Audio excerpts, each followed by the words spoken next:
दोस्तों, कहानी एक ऐसी सीरियल किलर की है जिसने पुर्तगाल में शुरुआत के छोटे मोटे लूटपाट से पैसा कमाने के लालच में उसने हैवानियत की सारी हदें पार कर दी। एक के बाद एक करके 70 से भी ज्यादा लोगों को बेरहमी से उसने मार डाला। पर आपको जानकर हैरानी होगी कि 181 साल हो गए, लेकिन आज भी उसके सर को एक खास जार में बंद करके रखा गया है। आखिर कौन था वो सीरियल किलर, क्यों वह लोगों को मार रहा था और किस तरह वह पकड़ा गया, और सबसे बड़ा सवाल यह है कि क्यों उसके सर को एक जार में बंद करके रखा गया है। जानेंगे सभी सवालों को आज के इस शानदार वीडियो में, इसलिए वीडियो को एंड तक जरूर देखिएगा और चैनल को सब्सक्राइब करना मत भूलिएगा। दोस्तों, पुर्तगाल की राजधानी लिस्बन में आज भी एक शख्स का सिर पिछले 181 साल से भी ज्यादा समय से जार में सुरक्षित रखा हुआ है। कारण जानकर आप भी हैरान रह जाएंगे। इस शख्स ने कोई ऐसा महान काम नहीं किया था जिसके चलते उसका सिर जार में सुरक्षित रखा गया हो, बल्कि यह शख्स उन खौफनाक सीरियल किलर्स में से एक था जिसने न जाने कितने मासूम लोगों को बेरहमी से मार डाला था, वो भी सिर्फ एक सनक की वजह से। ये वो सीरियल किलर था जिसे पुर्तगाल में इस घिनौने काम के लिए फांसी दी गई थी। हालांकि इसके बाद उस देश में किसी को भी फांसी की सजा कभी नहीं दी गई। इस सीरियल किलर का नाम है डियोगो एल्विस। डियोगो एल्विस का जन्म साल 1819 में स्पेन के ग्लोसिया शहर में हुआ था। जब वह जवान हुआ तो काम की तलाश में पुर्तगाल के लिस्बन शहर जा पहुंचा। यहाँ उसने नौकरी की तलाश की, लेकिन उसे नौकरी नहीं मिली। इस दौरान वह कुछ ऐसे लोगों से मिला जो कि नौकरी नहीं करते थे, फिर भी ऐश की जिंदगी बिता रहे थे।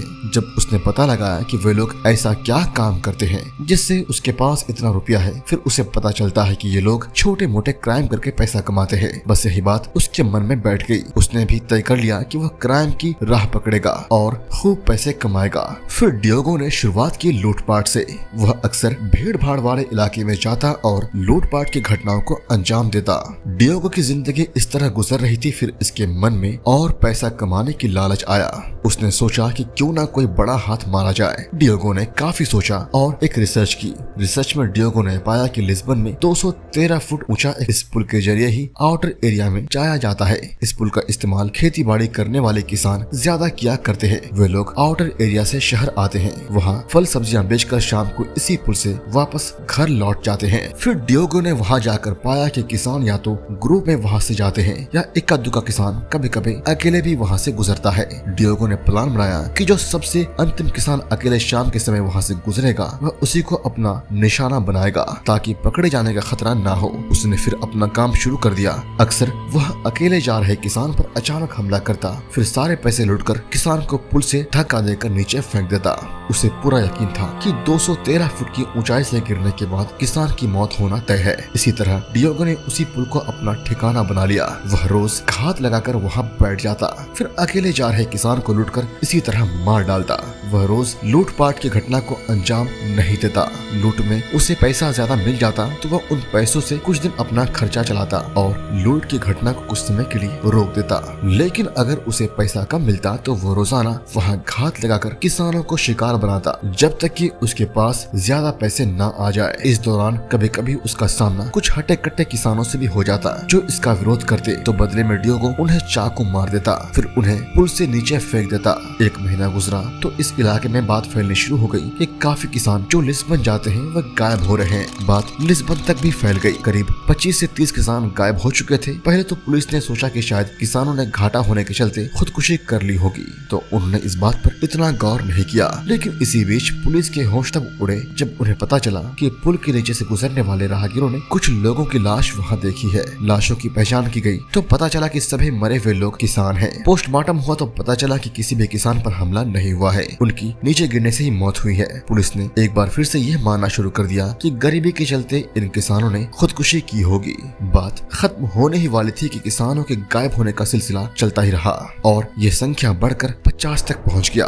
पुलिस ने फिर से जांच शुरू की तो मृतकों के घर वालों से भी पूछताछ की गई। पता चला कि काफी किसान ऐसे भी थे जिन्हें पैसे की तंगी बिल्कुल नहीं थी। पुलिस को यह बात खटकी कि जब इन किसानों को पैसे की दिक्कत नहीं थी तो वे खुद खुदकुशी क्यों करेंगे। पुलिस ने जांच फिर से शुरू की। सबसे पहले उस पुल को कुछ समय के लिए बंद करवा दिया। पुल बंद होने से किसानों की गुमशुदगी के मामले भी आना बंद हो गए। पुलिस के लिए ये बड़ी हैरानी वाली बात थी। पुलिस ने निर्णय लिया कि पुल के नीचे तलाशी ली जाए, तो वहाँ से बहुत सी लाशें मिलनी शुरू हुई। जांच शुरू हुई तो देखा कुछ लाशों में चाकू से वार के निशान भी हैं। पुलिस को यह जानते देर नहीं लगी कि मामला खुदकुशी का बिल्कुल नहीं है, बल्कि कत्ल का है। इसी के बाद पुलिस ने पहली बार माना कि कोई शख्स है जो किसानों का कत्ल कर रहा है। पुलिस ने गुमनाम कातिल की तलाश करनी शुरू कर दी। बात डियोगो तक भी पहुंची तो उसने सोचा कि कुछ समय तक इस काम को विराम दे दिया जाए। 3 साल तक डियोगो ने कुछ नहीं किया। फिर सरकार ने तय किया कि अब पुल को खोल देना चाहिए, लेकिन वहाँ सिक्योरिटी बढ़ा दी गई। डियोगो ने सोचा कि अब फिर से अपना काम शुरू करना चाहिए, लेकिन सिक्योरिटी टाइट होने के कारण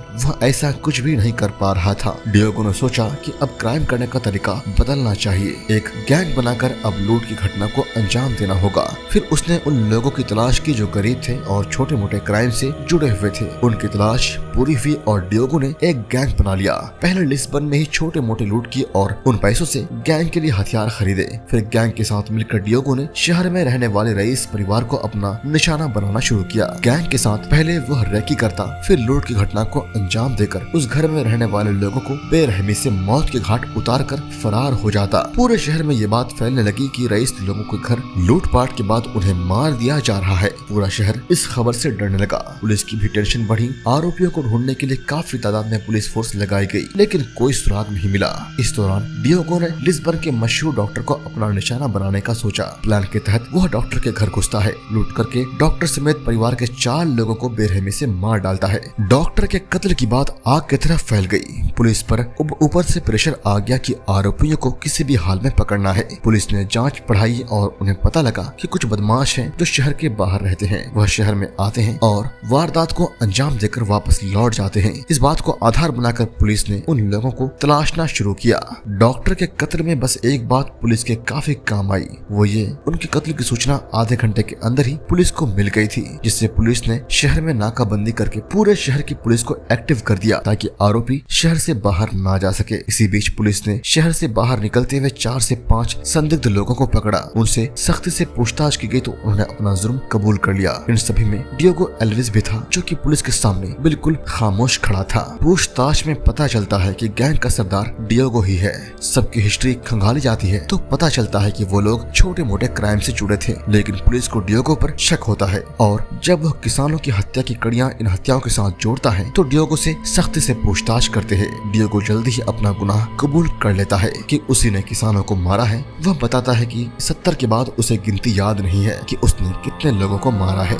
जब ये बात सामने आई तो पूरा पुर्तगाल हैरान रह गया, क्योंकि पुर्तगाल की हिस्ट्री में इतना बड़ा सीरियल किलर उन्होंने आज तक नहीं देखा था। शहर में बहुत हंगामा हुआ। लोगों में डियोगो को लेकर काफी गुस्सा था। कोर्ट ने आनन फानन में कार्रवाई शुरू की और फरवरी 1841 में डियोगो को मौत की सजा सुना दी गई। जब इसकी फांसी की तारीख तय की गई तो लिस्बन में कुछ डॉक्टर ने कोर्ट और सरकार से मौत के बाद डियोगो के दिमाग को रिसर्च के लिए अपने पास रखने की परमिशन मांगी। उन्होंने दलील दी कि वे इस बात पर रिसर्च करना चाहते हैं कि एक सीरियल किलर की सोच कैसी होती है। इसे साइंस के टर्म में फ्रोनोलॉजी कहा जाता है। कोर्ट और सरकार ने डॉक्टर्स को इस बात की अनुमति दे दी। रिसर्च के बाद डियोगो के सिर को यूनिवर्सिटी ऑफ लिस्बन की म्यूजियम में रखा गया है और आज भी उसका सर म्यूजियम में बंद है।